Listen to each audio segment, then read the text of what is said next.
Olá, hoje é o nosso módulo introdução sobre educação não violenta. Aqui a gente vai entender um pouquinho do porquê falar de educação não violenta e junto com a educação não violenta estão indo os áudios da comunicação não violenta. Os dois assuntos eles convergem, eles conversam. E nesse módulo, tá? Eu vou fazer a introdução, mas nós vamos passar por todos os módulos. Então, o segundo módulo, que vai ser a segunda aula, o nome da segunda aula é os sentimentos do seu filho. Depois a gente vai entender como a gente pode nutrir a autenticidade dos nossos filhos, como a gente pode ir além do conceito que a gente aprendeu, que a gente entendeu em educação, que é a obediência, e por que ir além desse conceito ajuda os nossos filhos a serem seres humanos conectados com a sua essência. Nós vamos entender na prática como abandonar as punições, inclusive as ameaças de punições. E depois, para fechar, a gente vai entender como ressignificar tudo aquilo que a gente sempre acreditou que é educação. Então, estou super empolgada para a gente começar esse trabalho. Vamos lá. O mundo mudou. Não bastam os conhecimentos externos, e sim, o autoconhecimento é cada vez mais importante e necessário. E eu até coloquei essa imagem meio bagunçada aí, porque quando a gente se conhece, a gente tem muito mais chances de sermos pessoas com essência. Hoje o que a gente mais vê são pessoas robotizadas, copiadas. Durante muito tempo isso funcionou, porque as pessoas eram preparadas para trabalharem nas indústrias. E quanto mais quieto, obediente, não precisa pensar, é só executar, tudo dava certo. Mas hoje a gente vai entender que o foco dessa nova educação é não a obediência, mas o desenvolvimento da responsabilidade. Por que eu coloquei essa imagem de pessoas que estão tampadas, né? Com uma venda no rosto? Porque a maioria das pessoas agem assim. Elas vão no piloto automático. Elas estão sempre esperando a próxima ordem para tomar alguma atitude. Elas sempre colocam a sua vida num eixo fora delas mesmas. Então, a minha vida tá ruim porque o meu chefe fez isso, a minha vida tá ruim porque agora é um novo cenário político. As coisas não estão dando certo porque fulano ganhou como presidente, e aí a gente coloca o nosso controle na mão do outro. E é sobre isso que a gente precisa virar essa chave para as novas gerações. Quando eu me autorresponsabilizo pelas minhas atitudes, pelos meus sentimentos, pelas minhas ações, as coisas fluem muito melhor.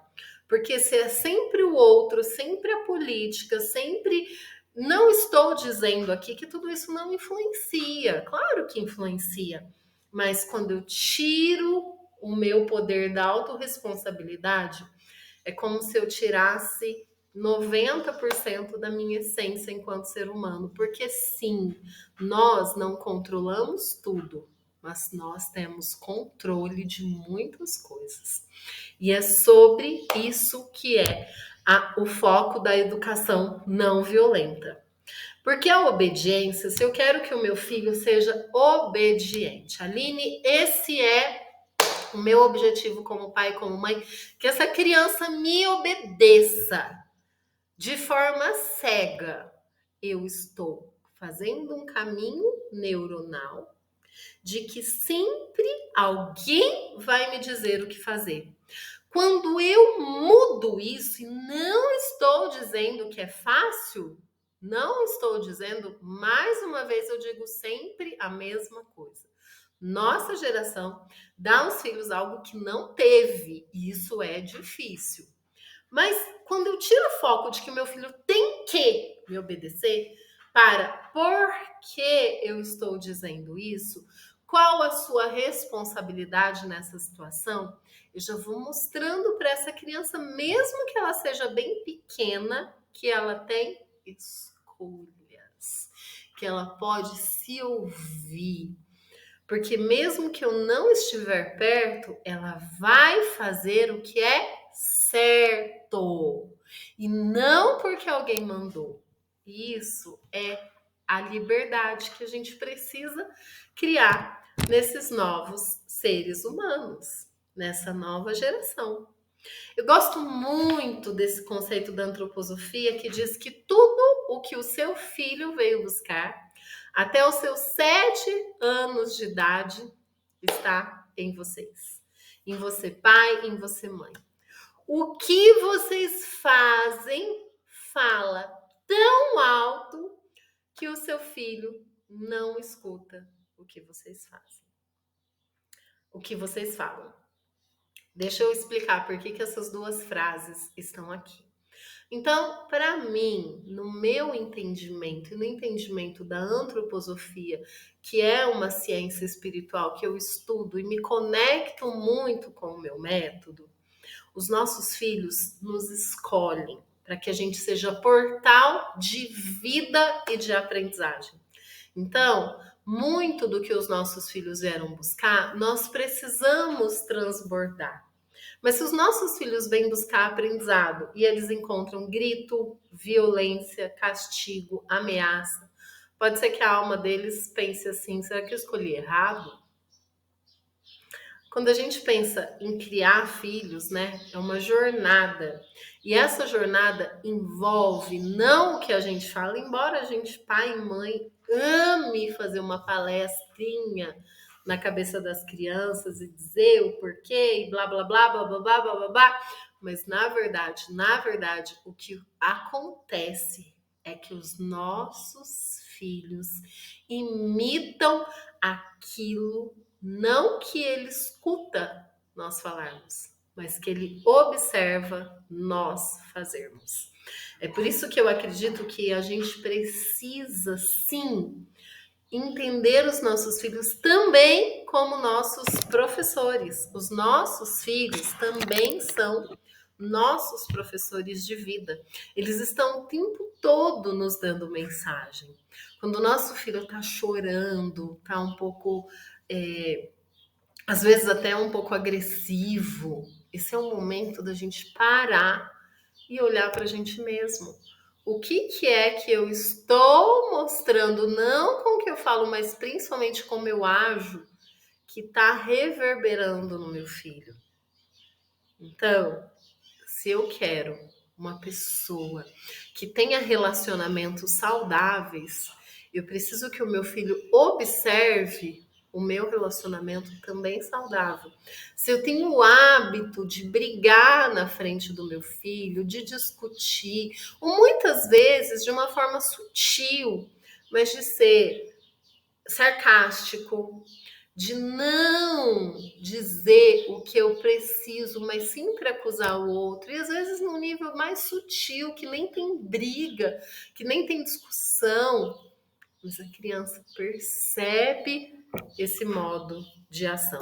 E por que a criança percebe? Porque até 7 anos nós mães e nós pais estamos em fusão, é um triângulo.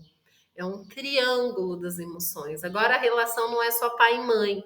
Agora a relação é pai, mãe e filho. E a mãe está em fusão emocional com o filho. Até 2 anos, total, tá? O processo é até 2 anos, uma fusão total. E a partir de 2 anos, essa fusão começa a ser desfeita lentamente. E ela completa esse deslocamento do corpo emocional da mãe com 7 anos, com o nascimento dos primeiros dentes. Por quê? Porque nós somos feitos de corpos sutis, nós não somos só esse corpo físico, nosso filho não é só o corpo físico dele.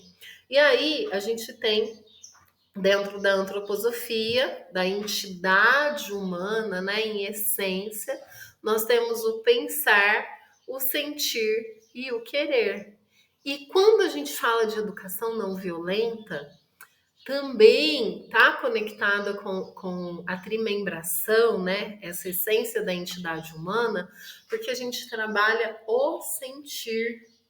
A educação não violenta, ela passa principalmente como sentir numa questão de ser uma mediadora da nossa alma.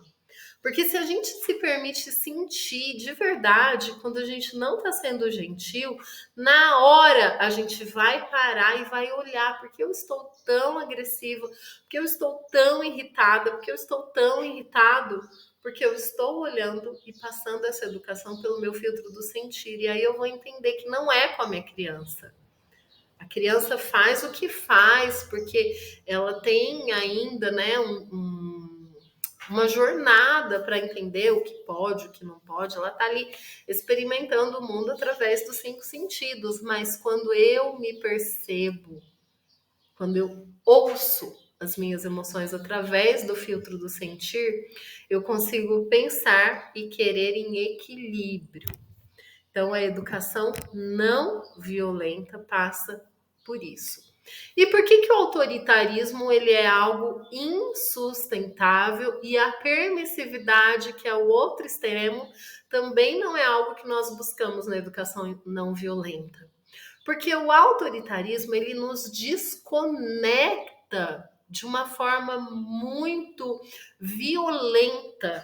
Lembra que eu falei da fusão emocional? Então, mãe e filho até 2 anos é um só, e depois de 2 anos, lentamente vai desfazendo aí para ir para self. Até 7 anos de idade, isso é feito, né? De uma forma que ocorre um descolamento emocional perceptível de mãe e filho, mas até 7 anos a mãe está fundida emocionalmente com esse filho e o pai junto nesse triângulo pai, mãe e filho. E aí o que acontece? A pessoa que eu mais amo, que eu mais confio, que muitas vezes está extremamente conectada emocionalmente comigo, ela me manipula, me xinga, me ameaça, me agride. Desconexão. E mentira também. A criança começa a omitir, a mentir sobre o que ela está sentindo, a fazer de tudo para esconder quando ela faz algo errado. E aí a gente vai colher lá na adolescência que os nossos filhos, de fato, farão muitas coisas erradas porque eles estão testando a sua self, de fato, seu processo de individuação, estão voando, a gente vira copiloto, e aí os nossos filhos começam a correr de nós quando alguma coisa dá errado na vida deles e não correr para nós. É aí que a gente começa a plantar essa sementinha da mentira, porque tudo o que eu quero fazer é meu pai e minha mãe jamais descobrir isso. Não, porque se eles descobrirem, nó.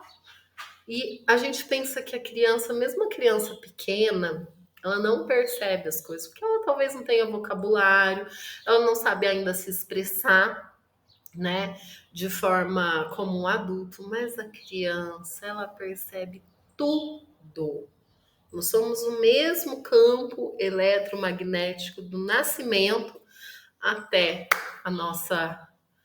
o nosso desencarne, a hora que a gente deixa esse plano físico aqui, né? Então, é a mesma percepção. A gente acha que não, porque a gente tem uma visão adultizada, mas a criança percebe tudo, porque ela é um campo eletromagnético. Então ela percebe. E aí ela vai fazer coisas que não estão dentro do filtro do correto. E ao invés de te contar, de te pedir ajuda, de te dar uma oportunidade para ser essa mediação, o que a criança vai fazer? Ela vai correr de você. Ela vai mentir, ela vai esconder. O pensamento dela vai estar todo voltado para eu preciso fazer de tudo que a minha mãe e meu pai não descobrem isso que eu fiz. Percebe? Então, o que causa isso? O autoritarismo. Ai, Aline, entendi, mas então, então eu deixo meu filho fazer tudo o que ele quer. Tô ali, só do lado. Não, a permissividade, ela também é tão terrível quanto o autoritarismo. A permissividade, deixar uma criança fazer o que quer, do jeito que quer, faz com que as crianças cresçam enfraquecidas.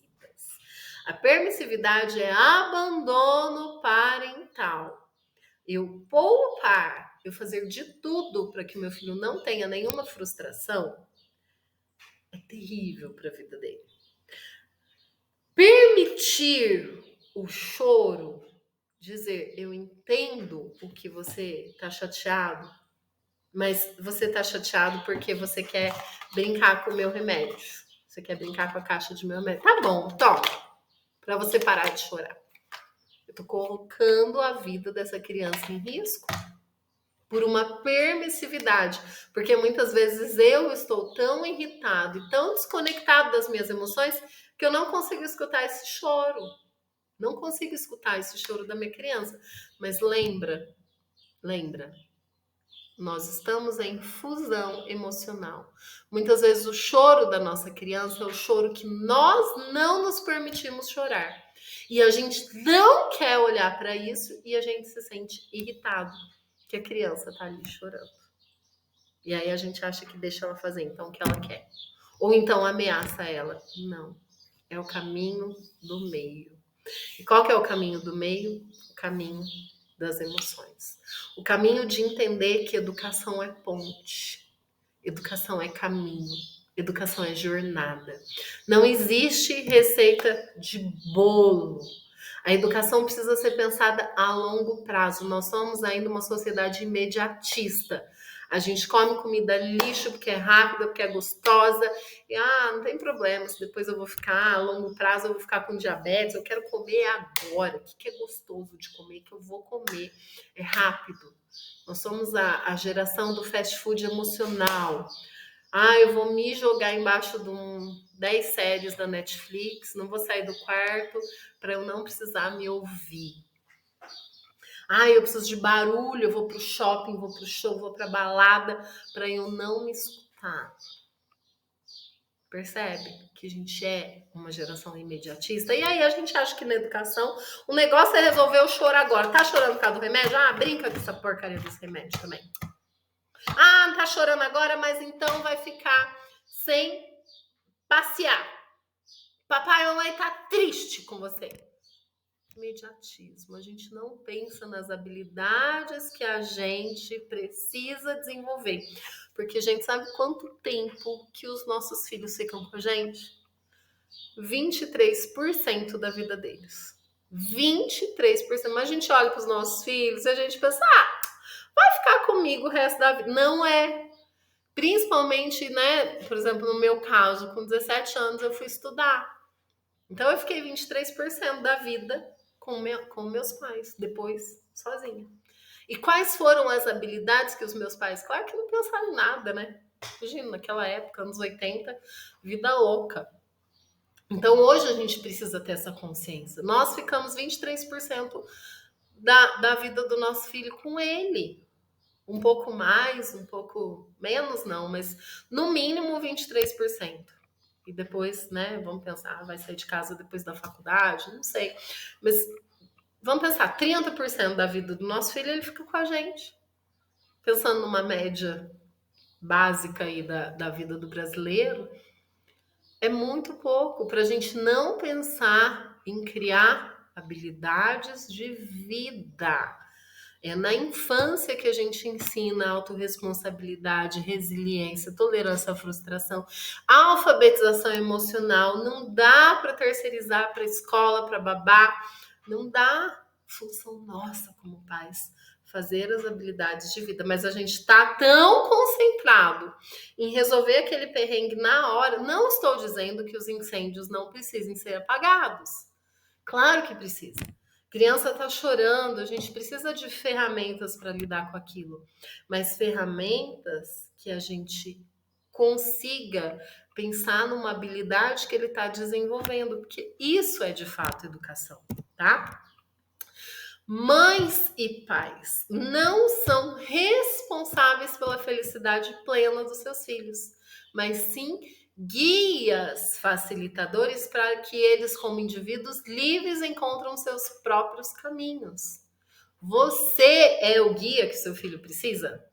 A gente só consegue ser o guia que o nosso filho precisa quando a gente sabe o tipo constitucional, depois o temperamento dele, a sua linguagem de amor, aquele ser humano enquanto indivíduo inédito na existência. Aí a gente consegue guiar, porque os nossos filhos vêm com débitos e créditos. E se eu me responsabilizo pela felicidade plena desse outro ser humano, eu estou confundindo as coisas. Não é esse o meu papel.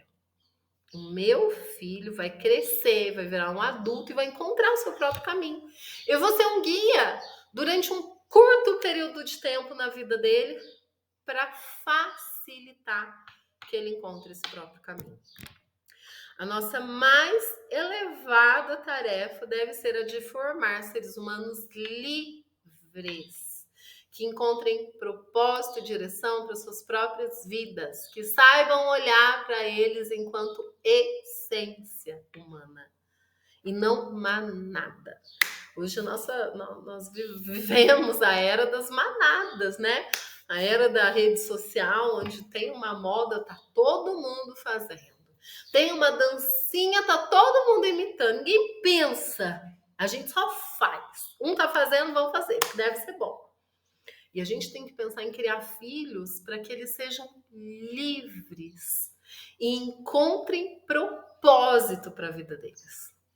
Hoje é mais fácil virar um idoso do que passar pela adolescência, porque hoje nós estamos vivendo um surto de suicídio na adolescência. Os jovens não estão dando conta de levarem a própria vida. Na primeira frustração, pensam em abandonar a própria vida. Então é muito sério o que a gente está vivendo. Nós, como pais conscientes, profundos, precisamos estar conectados com essa frase: formar seres humanos livres. E aí, vamos para um exercício. Você vai pegar um papel, uma caneta e vai fazer. Ó, a professora aqui dando a direção certa. Você vai pegar essa folha, dobrar no meio. Às vezes, se você pegar a folha assim, ó, dobra assim, ó, e já fica a marquinha do meio. Na primeira lista, você vai dizer quais habilidades que você queria, que você gostaria que a sua criança tivesse no futuro. Ah, eu quero que ele seja próspero, eu quero que ele seja livre, eu quero que ele seja feliz. Vai listando, tá? Essa é a primeira lista. Terminou? Vamos para a segunda lista. Quais são as suas atitudes no dia a dia? Eu vou ver essa lista? Não. Essa lista é para você se analisar. Então, seja sincero com você mesmo, porque quando a gente começa a mentir pra gente mesmo, aí o trem tá ruim, hein? Eu quero que você liste as suas atitudes, as suas falas. O que é que você fala com o seu filho? E provavelmente, se você foi sincero, você vai se deparar com listas que não combinam. Olha só. E antes de vir para cá, pausa aqui, tá? Pausa aqui. E depois você vem para cá, depois que você terminar. Quero que meu filho seja corajoso.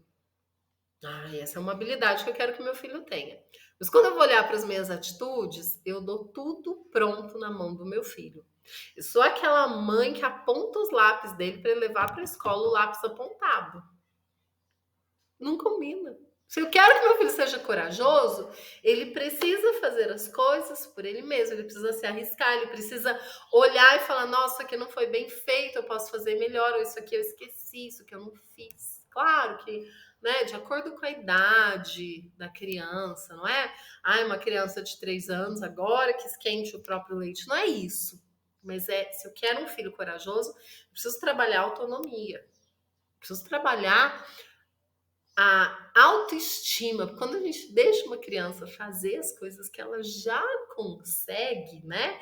Que ela já tem, já é cognitivamente, não sei se a palavra existe, mas ela já tem capacidade motora para exercer aquilo, a criança fica muito feliz, que ela fala, consigo andar na bicicleta sem rodinha, por exemplo, né? Consigo equilibrar. Então, eu estou criando um filho corajoso. Quero que meu filho tenha autonomia, mas eu grito para o meu filho ficar quieto. Quero que meu filho saiba dar a sua opinião, mas eu não tenho muita paciência. E quero ainda que meu filho seja uma pessoa centrada e calma, mas eu sou muito explosiva. Então, quando a gente é sincero, a gente percebe todas as nossas fraudes internas que a gente nem sabia. E aí, Aline, o que a gente faz então? Põe consciência. Aí você apaga a segunda lista, ou pega uma outra folha, você não fez de lápis, e vai escrever: quero que meu filho seja corajoso. O que eu vou fazer a partir de agora para o meu filho ser corajoso? Eu vou deixar ele se arriscar mais. Quando ele estiver subindo em alguma coisa, eu vou ficar ali perto, mas eu vou falar: filho, vê até onde você consegue, testa o seu corpo, testa a sua coragem, testa o seu medo. Eu quero que meu filho tenha autonomia, então eu vou incentivar ele a cuidar das próprias coisas. Eu quero que meu filho saiba dar a sua opinião, então quando ele estiver falando, eu vou estar em atenção plena. Quantos de nós conseguimos estar em atenção plena com os nossos filhos? A gente está ali, o menino está falando, a gente está olhando o celular, a gente está vendo notificação, e a gente não olha e não passa tempo de presença plena. O que é a presença plena? Livre de julgamento, livre de pensamentos, eu estou ali inteiro para você. E a gente não sabe fazer isso. E a gente quer que o nosso filho ele tenha uma conexão emocional com a gente. Não é automático. Educação não é automático. Precisa de intencionalidade. Preciso saber o que eu estou fazendo. Quando eu sei o que eu estou fazendo, eu consigo aprimorar essa ferramenta. Gente, é tão simples e tão difícil, porque a gente vai fazendo as coisas no piloto automático sem parar para pensar. Nossa, eu quero que meu filho seja uma pessoa verdadeira. Mas se eu não tenho intencionalidade e eu não sei as ferramentas, de repente, se eu não olho para isso, eu não me dou conta, mas eu estou o tempo todo contando pequenas mentiras. Meu filho está ouvindo eu falar no telefone coisas que ele sabe que não são verdades. Ou até mesmo pela própria fusão emocional, meu filho percebe que eu sou mentirosa, que eu conto mentira, que eu não estou sendo verdadeira. E aí, mas eu, na minha ilusão, quase infantil, eu acho que o meu filho vai ser uma pessoa verdadeira só porque eu quero. Eu quero. Não vai. Quero que meu filho tenha prosperidade. Não, mas eu só quero a pessoa mão de vaca. Vou no mercado do seu centavo. Não vai ser, gente. Não vai ser.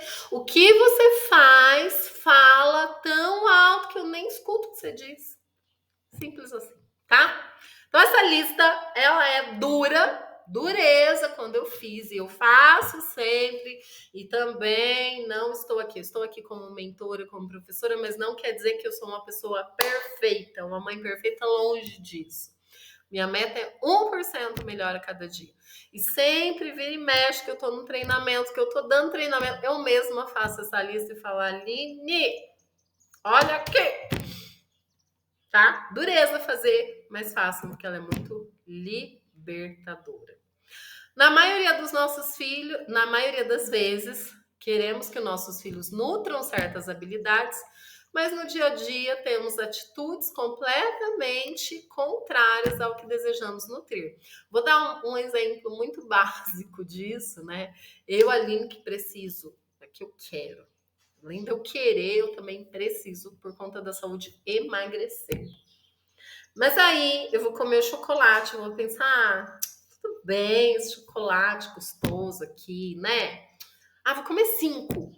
Não, mas eu tô trabalhando a minha mente, tô trabalhada no meu mental para eu não engordar. A minha atitude não condiz com aquilo que eu quero nutrir.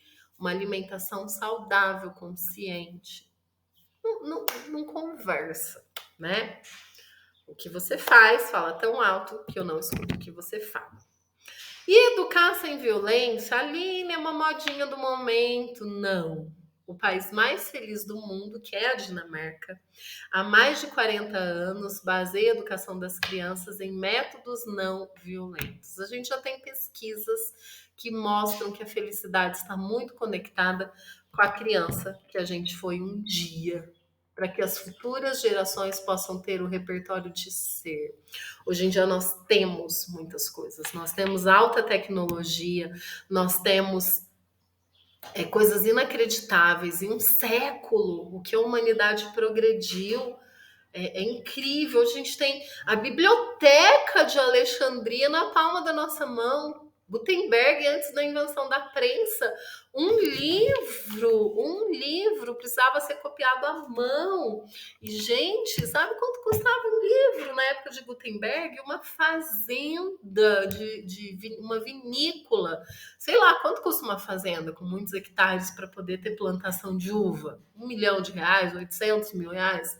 Era o valor, né? Mais ou menos de um único livro. E hoje, uma criança de 5 anos tem mais informação que o imperador. Então, nós somos uma sociedade que tem coisas, tem acessos. Ai, Aline, mas tem muita gente que não tem. Mesmo assim, a gente já tem muitos acessos, né? Há 200, 300 anos atrás, antes da descoberta das bactérias, dos germes, um hospital, quanto mais sujo o médico era, mais bem visto pela sociedade, porque ele era praticamente um açougueiro, né? E uma pessoa que entrasse no hospital, o risco dela não sair era altíssimo, porque os médicos nem lavavam a mão, gente. Olha só como a gente evoluiu, como a gente tem, sim, mesmo as pessoas, né, com menores condições, elas têm muito mais acesso. A minha avó teve 14 filhos, sem fralda descartável, sem ajuda, sem supermercado. Então, era uma vida com muito menos acesso.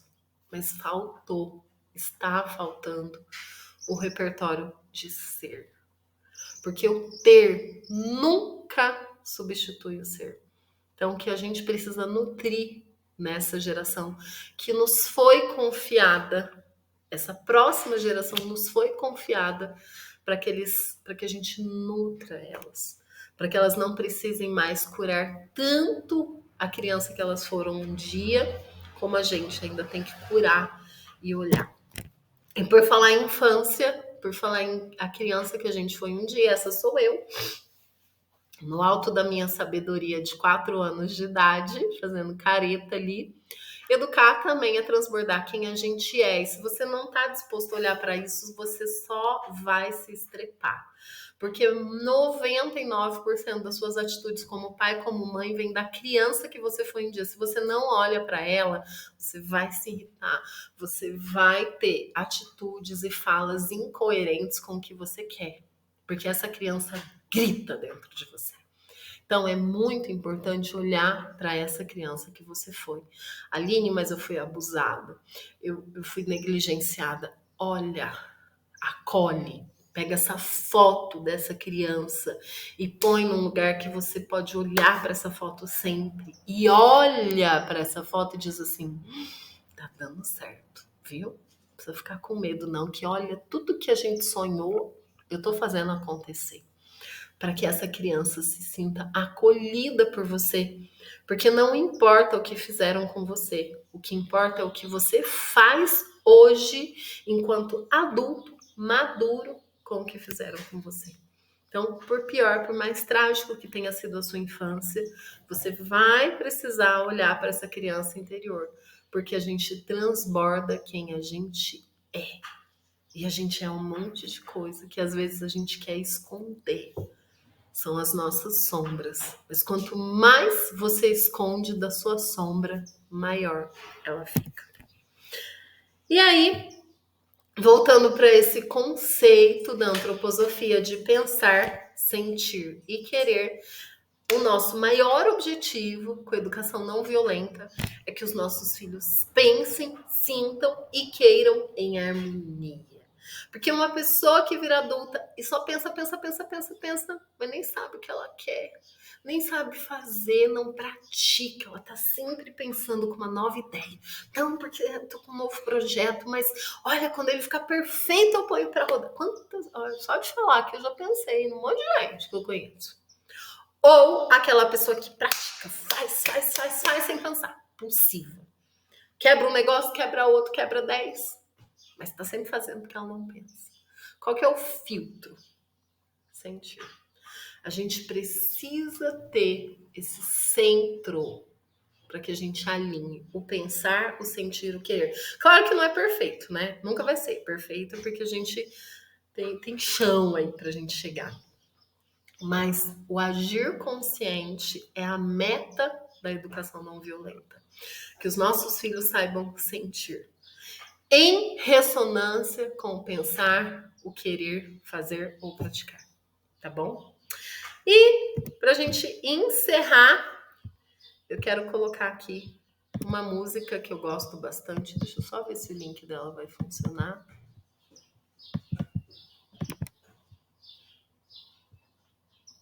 Não funcionou, mas eu coloco depois lá.